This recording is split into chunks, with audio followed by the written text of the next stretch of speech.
Well, good evening. Welcome back to another edition of the Brothers-in-law. I'm Corey, and I'm joined with my brother from another mother, Mr. Michael Bradley. For those of you who are new to our channel, Mike and I are both former law enforcement officers. I was a former Virginia State Trooper, and Mike is a retired police officer out of Pleasanton, California, with 26 years of experience. And we got a good show lined up for the folks tonight, don't we, Mike? Yeah, we sure do. We sure do. Is again, like we always say on our show, Corey, we'll look at a police incident and we'll tell you if that's something that we would have done if we were in that position or not. All race is taken out of it. We are strictly looking at procedural events, tactics that we have used those tactics or not, or is it common for police to use certain tactics versus other tactics? Right. And we try to keep it that way. We keep politics out of it and just give you an honest review of what we think should have happened or didn't happen or could have happened. Yep. Hey, welcome, Tone. Welcome, Stacy. Welcome, Goat. Zach, everyone. We thank y'all for being here tonight. Before we get into it, Tone, we do have to answer your question. I did not forget about it. I know, Mike, if you had a chance to see the question Tone had. I might have missed it. But we didn't forget about your Tone. Also, I am working on that. I'm trying to still. Tone would like for us to see if we can get some dispatchers on here. Oh, that's right. That's right. And talk about that. But I'm still working on that. Mike, I don't know if you got a connection with any former dispatchers. I'm gonna have to do some checking. I might have somebody. I might work on something. The thing about it, Tone, dispatchers, their schedules are like all over the place. Yeah, you know what I'm saying. So to find one that's free, or at least the current one that's free, is hard. I think I do, and he would be huge. Okay. And he's retired. I think 30-something years as a dispatcher for city of Los Angeles. Okay. All right. Yeah, we that. So yeah, I had to talk to him, see if he'd do it. But we haven't forgot about the show. So if you have something that you would like Mike and I to discuss, go ahead and hit it. Drop it in the comment box below. Like, share, and subscribe. If you're a first-time viewer to our channel. And if you like the content that we're talking about on this show, go ahead and let us know what you liked about it. So without further ado, we're going to get into it. This is incident here took place back in February 7th of this year. A young man, police were going to serve a felony warrant, robbery warrant, on this young man at his home. And as the police rode up, he just happened to be sitting in his driveway. And as you're going to see in the video, the young man shot at the police. Police returned fire. And ultimately, the young man lost his life. So we're going to look at the officer's procedure. We'll talk a little bit more about warrants. This is I don't know if this is the second one this year, but Mike and I talked about warrants before with the Amari Locke. Yeah, we did. Yeah. I think it's a lot of stuff that people don't understand about the tactics of how a warrant is served and how different warrants are served. I mean, there are many different kinds of warrants, and some warrants are served at a higher level, if you will, for lack of better words, than others. And a felony warrant, especially a felony warrant that is violent in nature, is going to be served a lot more. What's the word I'm looking for, Corey? Tactical than anything else. So, we're going to get into it on this one. Yeah, we're going to get. Now, the video is 45 minutes. Obviously, we're not going to go through the whole 45 minutes of it. There are 9 video body camera footages that they did obtain and they released. And we'll look at a couple of those body camera footages. So you can get different angles of this shooting and be able to judge for yourself whether or not the police acted reasonably in this situation. Now, Mike, we got to go ahead and say the argument is on the family side is that the police ambushed this young man in his driveway by not identifying themselves as they rode up. But again, we'll get into that as we break this video down. But that is the family's arguments to it, and the procedures in which the officers took in this case, and we'll break all that down as well. So, anything else to add before we get into it, Mike? No, that's it. I mean, yeah, I'm sure all our viewers probably have seen some stuff on the internet about this. And the family is, I think every family is going to have issues anytime their child is killed by police, because number one, they have the grief of losing a child. You see what I'm saying? And especially in their mind, their perception, this child was doing all the right things, and it's out of character. They would feel that it's out of character for their child to do something else. I think a lot of parents sometimes make that mistake. And your child can present themselves to you, the family, one way, and present themselves as somebody else completely different sometimes. You know what I'm saying? So, just keep those things in mind. But again, we're going to talk about this. We're going to break it down. We're going to look at the tactics, and we're going to tell you whether or not these are reasonable tactics or not, and why we think they're reasonable or why not. Yep. All right. Well, here we go. So the first video footage here is the first officers on that arrived on scene, I believe. And this video body camera here is, I believe, is the one that the majority people saw first when this first came out a few weeks ago. Because remember, Mike, we were going to talk about it back then, but not enough information had came out about it, so we didn't talk about this incident when it first happened. Right. So now you got all the video cameras. So there's 9 video body cameras that are out now, and that's on this video here. And again, if you just joined us, the link to this video is in the description below already. And so these guys here are just rolling up, and watch their body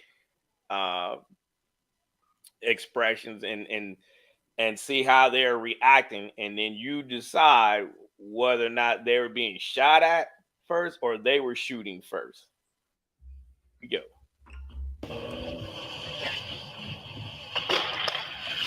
Oh shit, stop.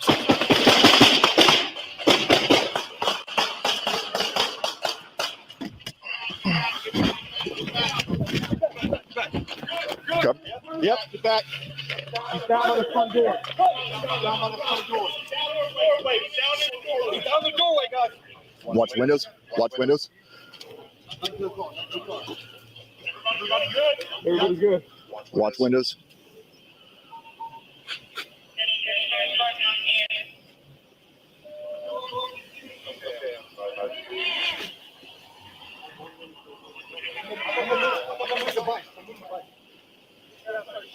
Yeah. Who did you shoot at? Again, remember why they're here. These officers here to serve a felony warrant, arrest warrant for robbery. That's why they're here in the first place. All right, Mike, I'm gonna go ahead and skip to the second. Down at the door. The second video camera. All right, hold what you got. Hold what you got, guys. No rush. Yeah, I'll drive it. Okay, guys. Before we do now, keep in mind when they rolled up on there, you seen the driver unholster and point his gun through the windshield. So that tells you right there, before they even came to a complete stop, they were being shot at. Yeah, and he was returning fire. Yeah, was something that we trained to do. We do train to shoot through a windshield. Yes, we have trained like that at the range in a patrol car, because there are moments where you might have to shoot through a windshield. You see what I'm saying? Right. And so that is not just TV stuff, folks. We do train to shoot through a car windshield. Yeah, and you may not have that opportunity like this officer here. You might not have that opportunity to come to a complete stop, get yourself in a defensive posture and return fire, and you have to unholster right there. I mean, you know, one of the things we did, Mike, even as we got trained outside in the academy, outside academy, we were always say, hey, if you're in, you know, alone in your car, you practice those things. You practice pulling your weapon out while you're sitting in your car. And obviously you would do it in a safe area, and when you're not in view of the public, and you practice that. You know, sometimes I would sit in my driveway with my weapon unloaded and everything, and just practice pulling that out, because I'm left-handed, so I got to deal with the door right next to me. So I, you know, if I had to do that, I want to be able to get that out quick. Yeah, and clear that holster and get on target. Yeah, yeah. We did the same thing. And keep in mind, folks, the mindset of these officers. This is the very beginning of this incident that you just saw. The mindset of these officers is this is what my mindset would be as well as an officer on this task right here. Is I'm getting ready to serve a felony warrant, arrest warrant on a kid. I say kid only because he was a young guy. Well, it wasn't that young. He's 27. He was in his 20s, so he was kind of young. But that's all. I'm not thinking about. Wait, this kid is in college. This kid to his family is a good kid. I'm not thinking about all of that. Right. I'm staying with my mind at the task at hand, which is I'm here to serve a felony warrant on a suspect who is accused of committing a robbery. I'm not thinking about whether or not is this warrant good. No, all that stuff. The officers on scene, we're beyond that. So all we're thinking about is how we are tactically going to serve this warrant, and are we going to do it safely, that no one gets hurt, and we safely secure this suspect at this residence, whatever we come upon. That's all I'm thinking about in this situation. All of the stuff that the public is thinking about, that they put on the media, he was a college educated kid, he was studying for the bar exam, he was a good kid, he wasn't doing this, he wasn't doing. We as officers at this moment, we don't have time to think about all of that. As far as we are concerned, this is a robbery suspect. I'm serving a legal warrant, arrest warrant. We're not even thinking, unless I'm the one who did the warrant, we're not even thinking about, is this warrant legal? As far as we are concerned as the officer, that warrant is legal because it had to be signed by a judge to get that way. You see what I'm saying? So we're already way past whether the warrant is legal or not. I'm saying this is the mindset of the officers on scene carrying out this warrant. What you say, Corey? Well, and to that, Mike, we don't do ambushes. No, of course not. I mean, this is not in the ambush. No, right? No. You know, they are reacting because they got shot at. When you shoot at the police, you will be shot back. That's right. That's just how we are trained. Black and white. We're not going to announce ourselves. We're not going to say police. We're not going to do that. If you start shooting at me as an officer, that goes out the window. Anything else goes out. The only priority in my mind is getting my gun on target and returning fire on target. That's the only thing I'm thinking about. I'm not thinking about yelling, "Stop! It's the police." I'm not thinking about that. You don't have time for that. You got shot. Hey, we're here to serve this warrant. Right. And shots are being fired at me. So my only thought process at that moment, at that second, get my gun out, get on target. Matter of fact, I'm getting ready to serve as felony search warrant. So my gun is already going to be out of its holster and at the ready. When I roll up, my gun is already out and ready to roll. You see what I'm saying? And one last thing, you know, one of the arguments people were making with this is that, you know, the police rode up without lights on, sirens, and they rode up in unmarked cars. Well, listen, you know, this is like I don't want to use the word military. This is like a covert op where you want the element of surprise, right? Because we're trying to arrest a dangerous subject. committed. I don't know what the warrant consisted of, but obviously it was to the point where they had to have a lot of backup, and they knew weapons were going to be involved. That's why they had their tactical gear on. Standards for things. And yes, and there was a lot of standards. I mean, you don't go serve warrants by yourself, and no. it's a whole operation. So, matter of fact, if I understood, one of the talk shows on the media was saying something about there was like 7 officers on scene, and to me, 7 officers, that's on the lower end side of yeah. You know what I'm saying? But and the unmarked car wasn't the only one that was on scene. As you can see, there were marked cars, patrol vehicles on scene too, and that's normal. Even if we are if we have an unmarked car, we'll have uniforms there at the same time. So there's no question that who we are. You know what I'm saying? Well, when you shoot first, you're not giving them the opportunity to identify themselves, or whatever the case may be. You took that option away by starting to shoot at the officers. And so now then I'm not going to yell, hey, please, not while we're gunfighting. Afterwards, you're going to know, hey, this is a police officer, and we have a warrant for your arrest. If you're still alive, if you're still alive, you make it through that shootout, and you make it through that. Yeah.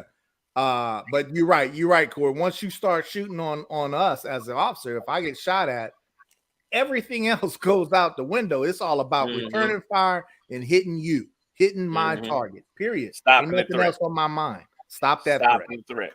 Stop the threat. All right. So let's look at another video from a different body camera. Let's see what that was at 1522. And then we'll show another one. I'll jump ahead here where you'll see the weapon that they retrieved from the individual. All right, so this is body camera 4.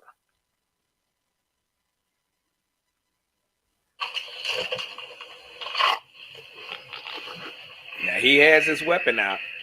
Oh yeah, you're right. You're getting ready to serve a felony warrant. Yeah. Matter of fact, they're probably waiting for the patrol car to come into view. All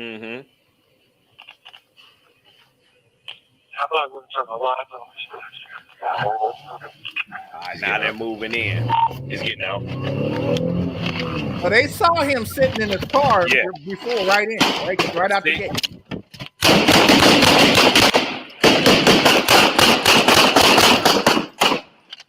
And I'm sorry, Corey. He's down. Rewind that a little bit before they start. Yeah, I'm gonna rewind that. That was 1522 ish.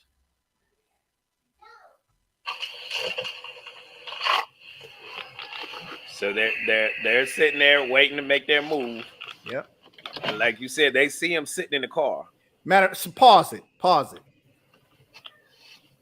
So clearly they see him sitting in his car in the driveway, and they're stopped. And after I have served warrants just the same as Corey has, they're waiting for that marked patrol unit to come on scene too. Now you hear him say he's getting out of the car, so they were watching him the whole time. He got out the car. Once they got out the car, you could tell they want to come up and make contact. They don't want him to get into that house. So they know it's him. They roll up. He gets out of the car because you can hear the officer say he's getting out of the car. He's getting out. And they roll. That's when they decide to roll up. Matter of fact, you hear him roll up fast because they don't want him to get into the house. Right. You know what I'm saying? And that makes for another whole different situation. Right. It was a standoff, but all right, let's keep it moving.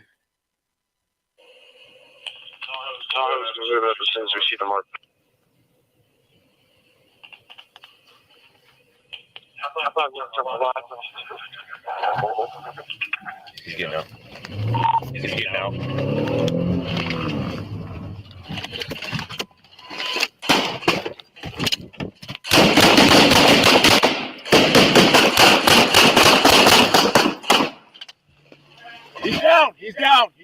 Parker, you good? I got him. He's down in the doorway. Down the doorway, guys. Hey, Devin, come back over here.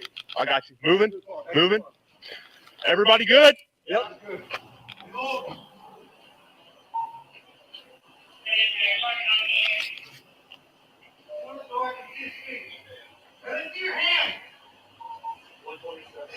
I'm gonna move the bike. I'm moving the bike.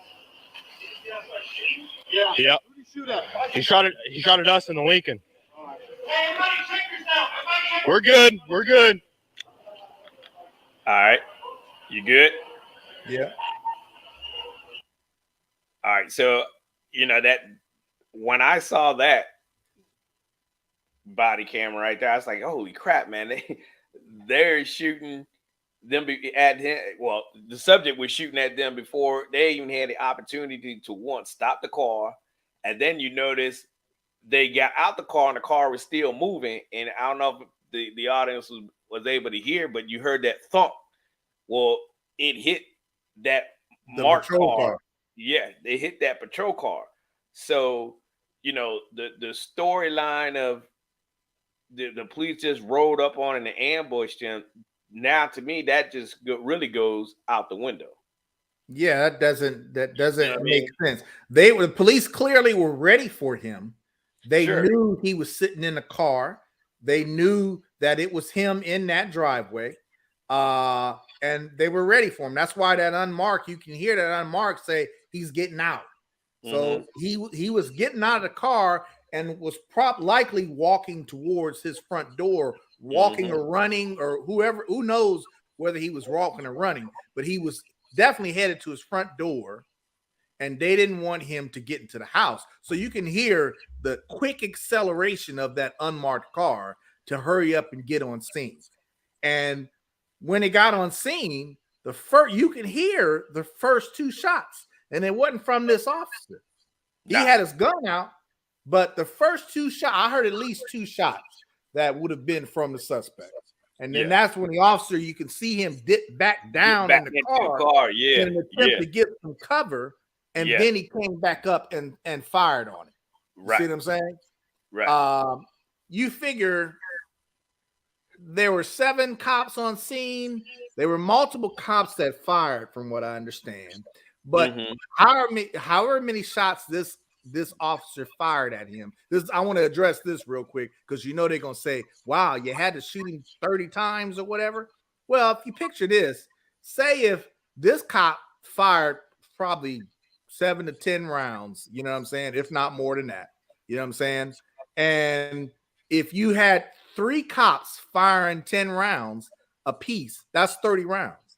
Okay, 30 rounds right there.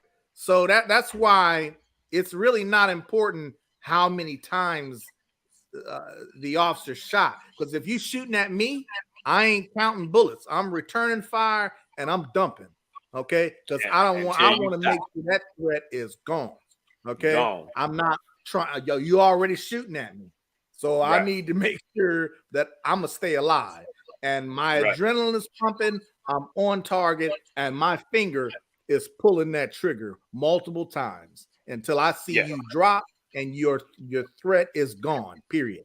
That could be 15 rounds right there. Right. You know what I'm saying? And that's why we always say we train to stop the threat. So if it's one shot, you stop, the threat is down, then you stop shooting. I mean, you can't make policy or try to regulate. Well, in these type of situations, you can only shoot this many times. You can only shoot 2 bullets. Right. You can't. That sounds silly, doesn't it? Right. And if you miss both times, then you're done. You can't shoot no more. Well, that's just ridiculous. You can't regulate something like that, and you can't, you just can't dictate, oh, well, they shot too many times. No, I'm shooting it till you're done. You're down. I don't stop. And like you said, if I got to dump a whole magazine and combat reload, then that's what I'm gonna do. That's what I'm gonna do.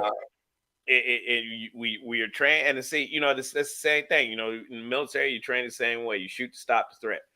And the same thing in law enforcement, same type of mentality. one and done, then that's it. You know. So now we'll push forward to towards the end as the officers make their way up to the entry to the house, and you'll see the supervisor take possession of the weapon off the young man, and you'll see that he had a weapon with an illegal magazine, drum magazine that holds, I believe, that size, maybe an additional 50 rounds. So he might not, the family might not have known what he was doing on the side, but this wasn't no squeaky clean type of a person. He did dirt. He just never got caught before until now. Welcome, Zach. Good to see you, my brother.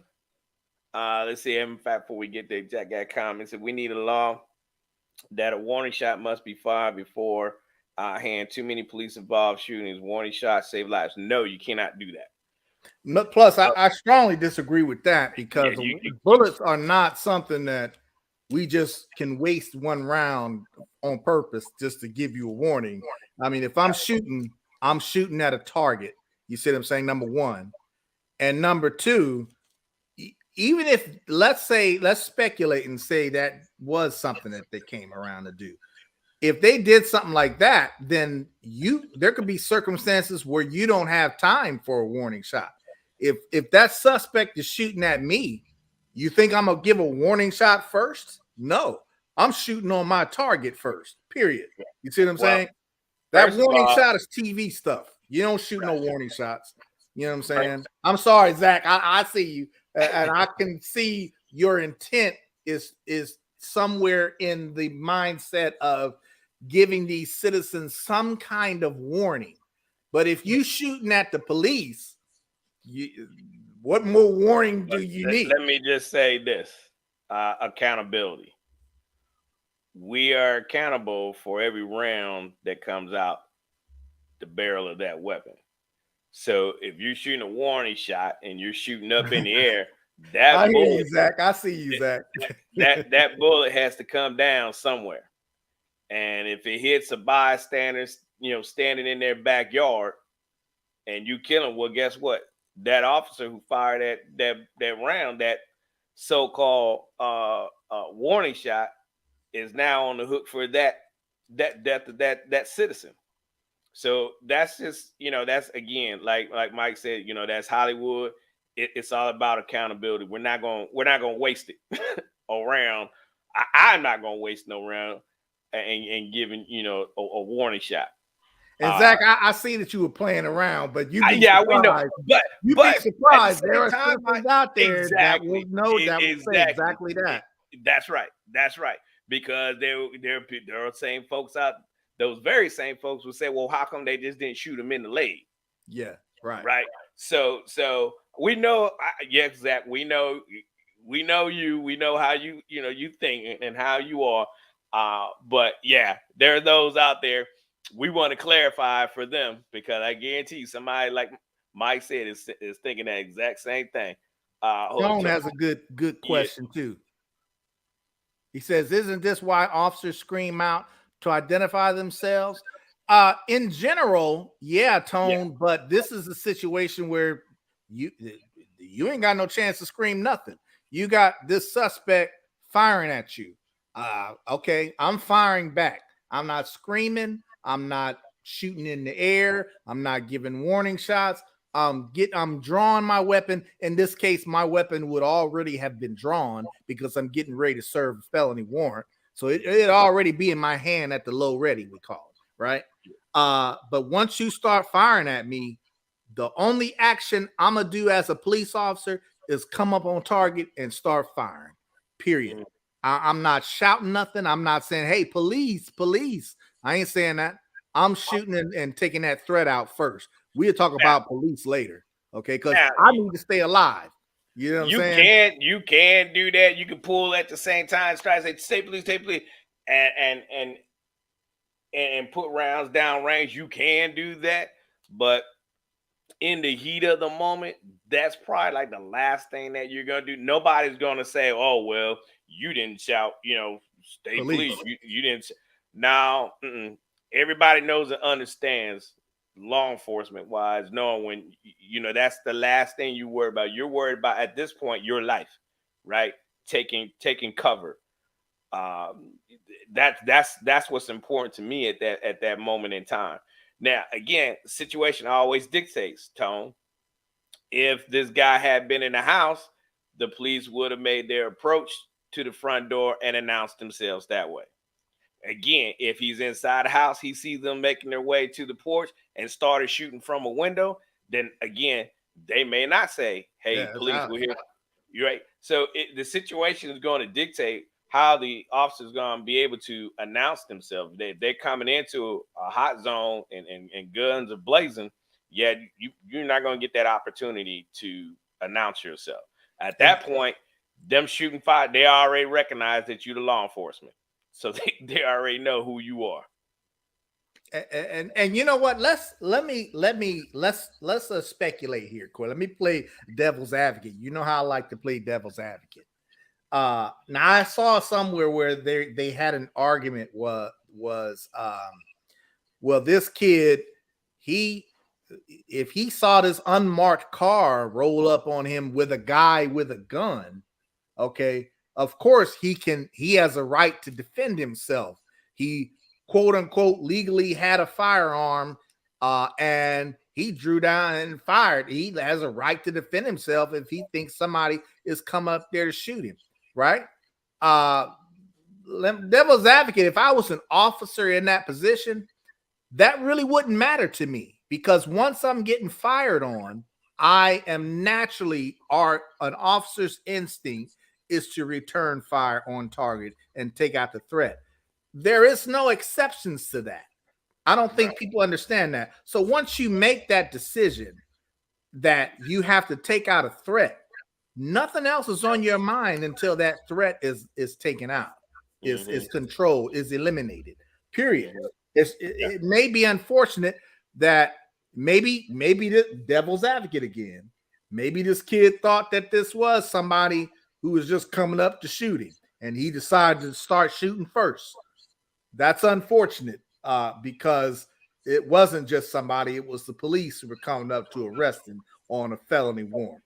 But you could also look at that and say, any kid that's on the up and up, why would they be thinking that somebody gonna roll up on them in their own driveway and gun them down unless you was already doing some dirt? You see what I'm saying? If you was doing some dirt and you expect that kind of retaliation from someone, then you would be sitting in your driveway with your gun waiting to see if some random car and some dude's gonna come up and shoot you.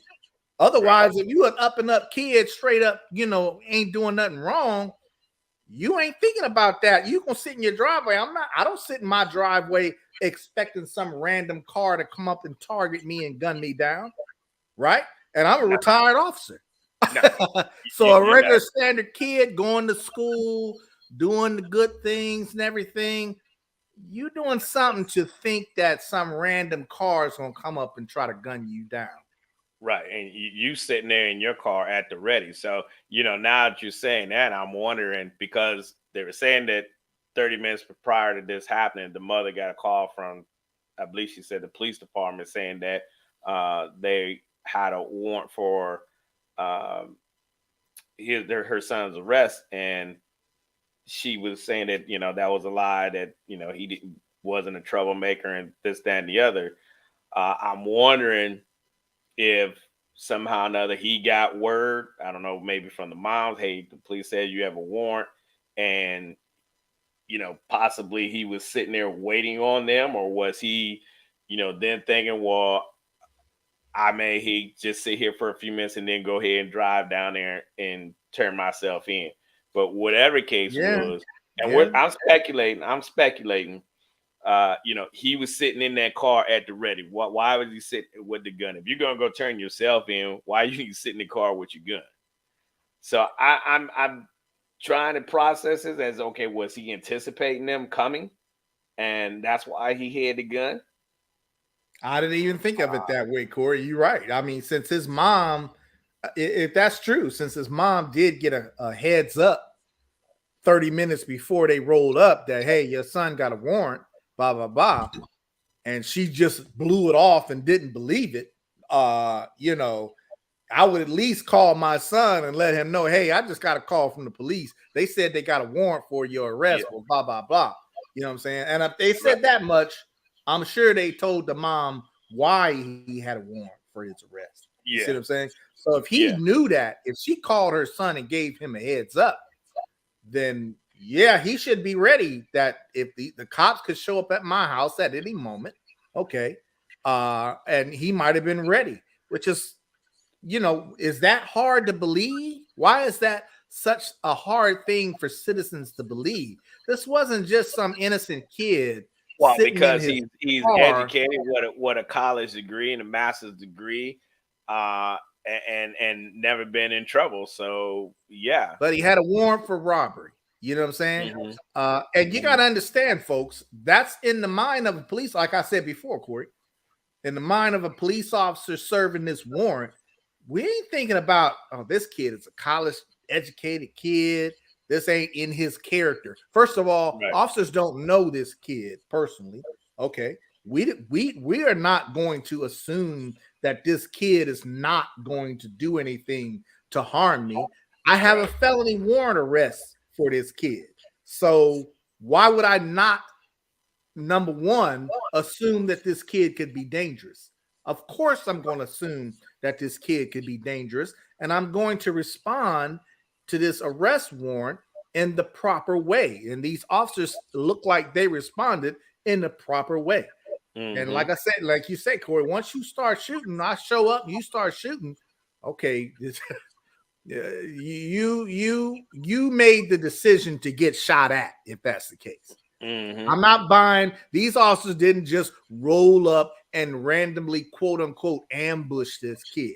That's not what happened here. Yeah, okay, that's but totally, that's what they want you to believe. That's what they want you to believe. Well, and again, that's probably another topic for another day. But we'll go ahead and keep this moving for time's sake. Okay. All right, so I'm gonna roll it up here. Let's see, it's 32, 35, I think it, to where you see I think he's one of the supervisors. He's giving out orders, word to set the young man so they can render first aid to him, and you'll see him disarm his weapon. Gun. There you go. There's the gun. Oh man, yeah, that ain't just no regular firearm. We got a drum magazine attached to that. Yeah, did you see that? No, I saw it. Let's see. He'll pick it up here in a second. You're gonna have to pull him out. Get him out of the door now. Pull him out of the door. Get him out. See that? I don't know how well you can see that drum, but it's in his right hand. That's what he had. Yeah, if you can't see that, folks, it's basically a drum is like a half of a coffee can, if you will. Picture a coffee can, a big, large coffee can. You cut that in half. Think of a cylindrical container, if you will, that's got way more bullets than a standard magazine that fits into a handgun. Okay, think of it that way. You rolling around with that, ain't just for protection. You rolling around with that because you plan on doing some serious gunplay. Number one. Yeah. That ain't just an extended magazine with some extra rounds. That's like something that you would associate, in my opinion, with an automatic weapon. Right. And go. That's probably about 50 to 100 rounds in that little drum. There you go. What's up, Goat? Good to see you on here, man. That's illegal anyway. So like you said, Mike, that now has to have your head thinking like, okay, so what is this guy into? All right, you can still be an upstanding college graduate young man and still have, a firearm. I get that and respect that. But when you have something like this, well, now I have to start questioning, man, what kind of criminal activity are you involved in that you need this type? Now, again, I'm pro-gun. But I don't have nothing illegal. I don't have no 100-round drum magazine. You know what I'm saying? So no, I don't need nothing like that. Now I'm gonna be one of the first ones to tell you I don't care how many rounds you have. I don't care you have as many as you think you need to defend yourself and your family. You know, I have what I have. But to have something like that, and this is why this now, you know, you can compare this to, you know, an AK-47. Hey, shoot, that's more rounds than what AK hold right now. So he was planning on doing some damage with them with that weapon and firing at the police like that. Okay. And Goat says drums are legal in that. Okay, okay, I get that. But here's the in thing. Texas, yeah, it might be. Yeah, Texas, you can have just about anything, right? Yeah, that is true. But here's why we bring up this point of him having a drum magazine.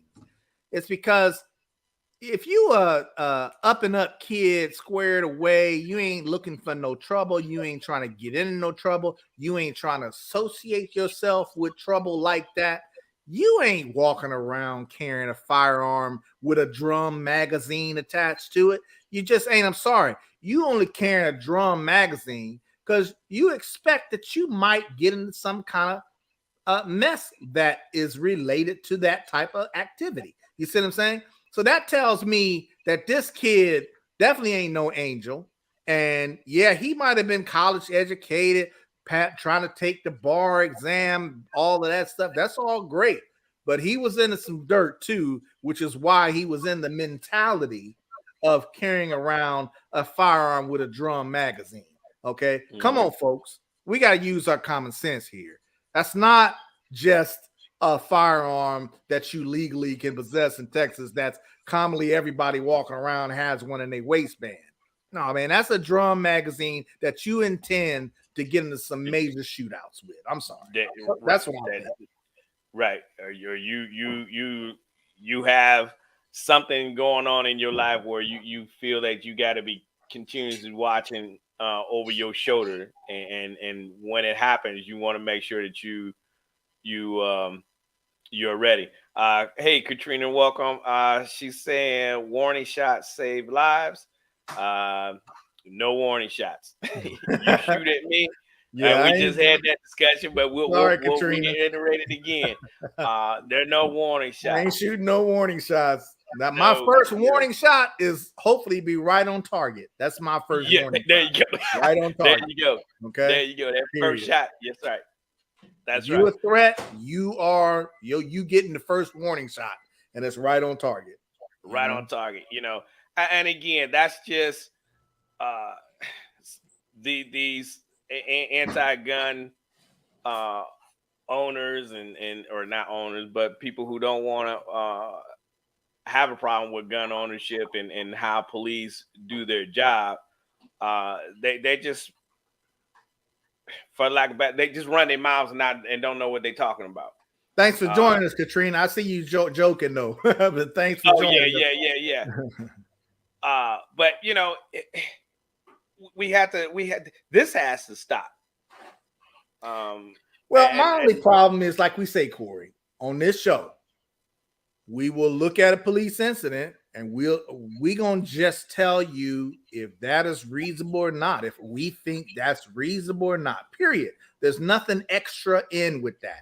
You see what I'm saying? No, in this situation, all of the actions that these officers took that we saw on this video are reasonable, are within reason.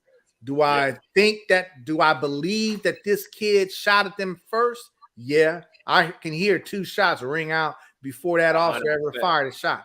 There are things that indicate that, these officers were being shot at. Number one, the officer with his gun out that you could see in the car, in the plane car, he gets out and then he ducks back down after those 2 shots as if he's trying to get cover before he comes back up on target. Number 2, you have the patrol guys. They come up and they say, oh snap, or whatever, that the S word. They say that. Clearly, that's an indication that something is unexpected going on here. This guy is shooting at us. Hold on. You know what I'm saying? They start returning fire. Number 3, the patrol officer actually starts shooting through his windshield. That tells me that this is an instant, immediate threat. that he is trying to address right off the gate. Okay, those 3 things alone tell me that these officers were being fired upon. You see what I'm saying? Right. So if you don't, and I say that because that's what seems like the family is trying to say, that, oh, he didn't fire on them first. They're trying to dismiss all of the things that is clear, that this pointing to this kid firing on these officers first.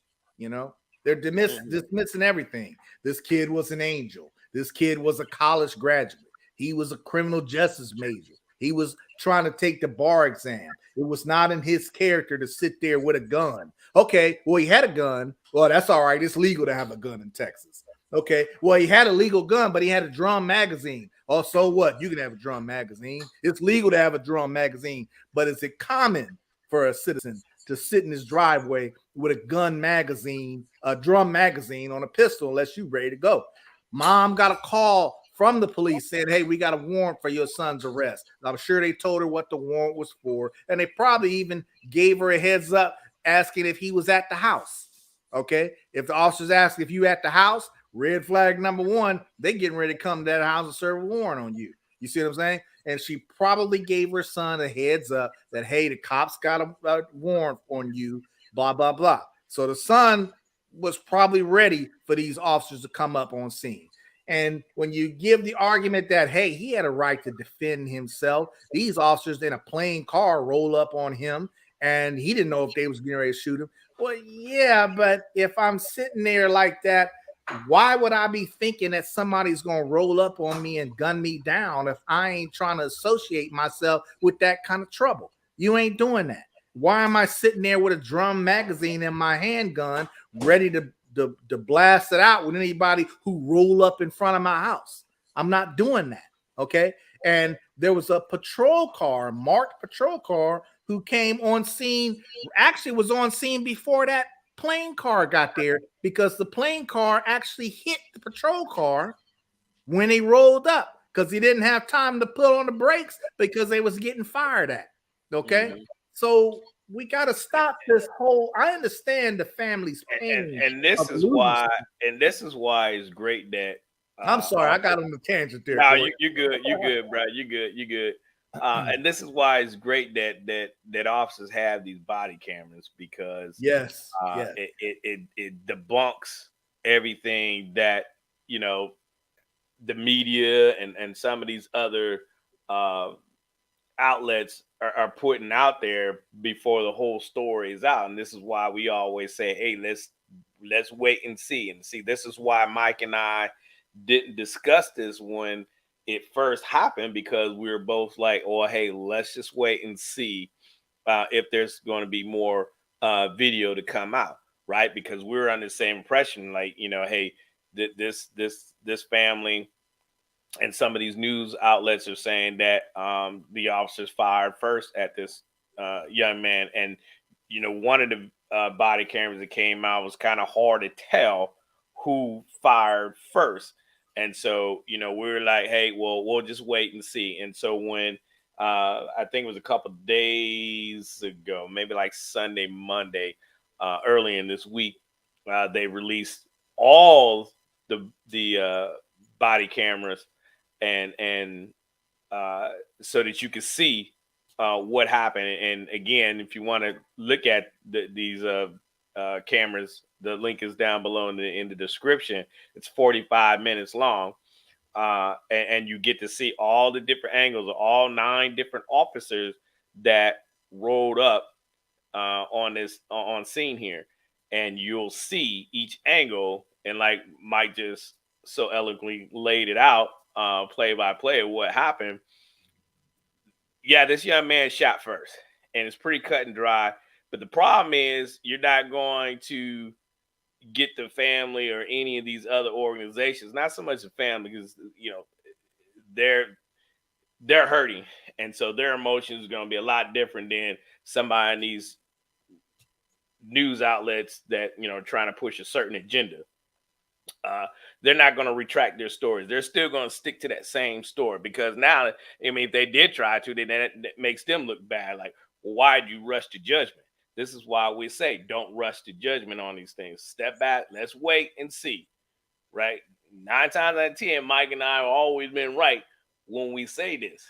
Wait and see. Let's see what's going to happen before we rush for judgment. People get out on the street and start burning their neighborhoods down for no reason, and they'll find out, what they were told via the media was a lie. What do you think? Yeah, you're right. And just so our viewers know, if there's anything that you see in these videos that a tactic that you don't understand or a tactic that you might have a question about, feel free to ask us. We will do our best to explain. 9 times out of 10, we'll know exactly what that tactic is and why we would use that kind of tactic in doing that. For instance, somebody was saying, well, that officer already had his gun out of his holster before he even rolled up on scene. That's very common. Just when I'm going to serve a felony arrest warrant, especially that involves violence, I'm going to have my gun out in the ready. That's normal. There's nothing wrong with that. Matter of fact, when I see my suspect, I'm going to go up and draw down on the suspect just so he knows that we mean business. We're here for the arrest warrant for you, blah, blah, blah. Yeah, I'm going to try to identify myself. But that gun is out and on target when necessary.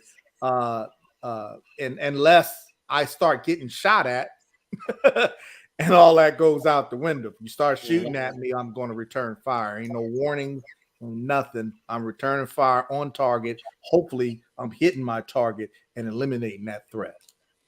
Yeah, I mean, you're always on the rate. That's why we want to have the upper hand in these type of situations. So yeah, even on the interstate, and you're doing a felony traffic stop up on the interstate, it's the same thing, man. I'm coming out with my gun drawn, giving you commands to get out the vehicle and let me see your hands. The whole nine. I love these these body cameras. And I mean, I think they dispute a whole lot of things that or misinformation that could be put out there. There were no home cameras. That would have been nice too, though. That would have been nice too. Oh yeah. There's a lot of things in these videos that we didn't show. A lot of movements and a lot of tactical movements, tactical approaches that they did in this scene that we didn't just show you because it would have been too time consuming. But you'll see if you go and watch it on your own, you'll see that. So you'll see that these officers didn't just run up on him after he was shot, and he was, I believe it was in the doorway of his home. He was on the ground in the doorway. After he was shot, you'll see that these officers didn't just run up and try to start doing first aid. They had to approach him in a very tactical way. And the reason being is you don't know if there's somebody in the house now that's getting ready to shoot and shoot at you. You don't know if he is completely incapacitated yet. You see what I'm saying? You'll see the officers bring out a shield, a ballistic shield that they hold in front of them. That's common because if somebody does step out and start shooting at us from the house, we have some kind of protection there that we can get behind that shield. You'll see that they take a very slow and tactical approach to going up to his body as it lay in the walkway there. Then they had to make sure there was nobody else in the house, things like that. So there's a lot of things that we just didn't show because it's too time consuming. But that's all regular stuff, regular tactical stuff that's very common to do. Yeah. So let us know what you think about this video. Do you think the officers acted in a reasonable manner? Do you think that they ambushed this young man, or was it sort of the other way around? The young man really ambushed them. So let us know in the comments below. We'll go ahead and bow tie this up. Well, yeah, we'll go ahead and bow tie this up. If you want to stay in the comment section a little bit longer afterwards, Mike and I will hang around for a few minutes to continue the discussion. But we thank y'all for watching us. Go ahead and hit that like button, everybody, for us. Share this out to everyone. And again, if you have a topic that you would like Mike and I to discuss, or a shooting that you would like for us to look at and give our opinion on, hit us up in the comments out here below, and we'll work something out. But we thank y'all for joining us tonight, and we will see y'all next week. Mike, you got any last words? No, thanks for joining us, everybody. And again, we hope we give you the information in an unbiased way, in a sense, because we're telling you what we would have done if we were in that position. We trust and hope that folks would know us enough to know that we ain't gonna do nothing stupid. We ain't gonna try to do nothing stupid. We ain't trying to do nothing on stupid on purpose. So, so we just giving you our honest opinion about what we would have done. And if you guys think of something different, if you think that what we did or what we would have done was either wrong, or you have questions about why we would have done it that way, feel free to hit us up. We love them questions. If we got an answer for you, we'll give it. If not, we'll find it. We'll try to find it and answer your questions. But thanks for joining us, everybody.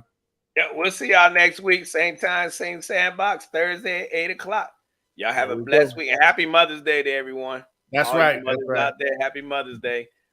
Thank you all for your love and support and taking care of your families. We love y'all. Thank you.